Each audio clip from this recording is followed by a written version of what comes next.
भारत पाक सीमा भागामध्ये दहिसर महिला प्रतिनिधींनी जवानांसोबत रक्षाबंधन साजरा केला।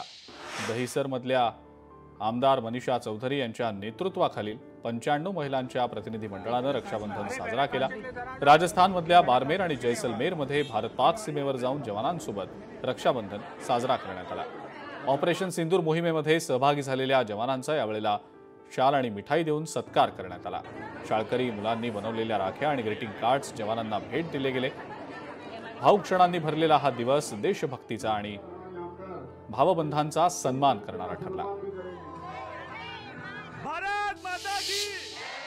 जवानांना रक्षाबंधन करून त्यांचा सन्मान करण्यासाठी आम्ही आलेलो आहोत।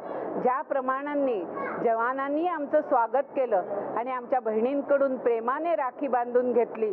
आमच्या शाळांमधील Rustomjee international school, Sophia school आणि काही आदिवासी भागातील आमच्या वरोरच्या शाळेतून मुलांनी राखी दिली होती, पोस्टर्स बनवून दिलेले ते जवानांनी प्रेमाने स्वीकारलेले आहेत। महाराष्ट्र से आई अपनी और देश के कोने कोने से आई अपनी बहनों के साथ रक्षाबंधन मना रहे हैं। जैसा आप जानते हैं कि फोर्स में रहते हुए जवान हमेशा हर त्योहार अपने परिवार के साथ नहीं मना पाते, और ऐसे में हम लोग बॉर्डर पर ड्यूटी करते हुए ये त्योहार अपनी बहनों के साथ आज मना रहे हैं। उन्होंने आकर के हमें रक्षा सूत्र बांधे हैं।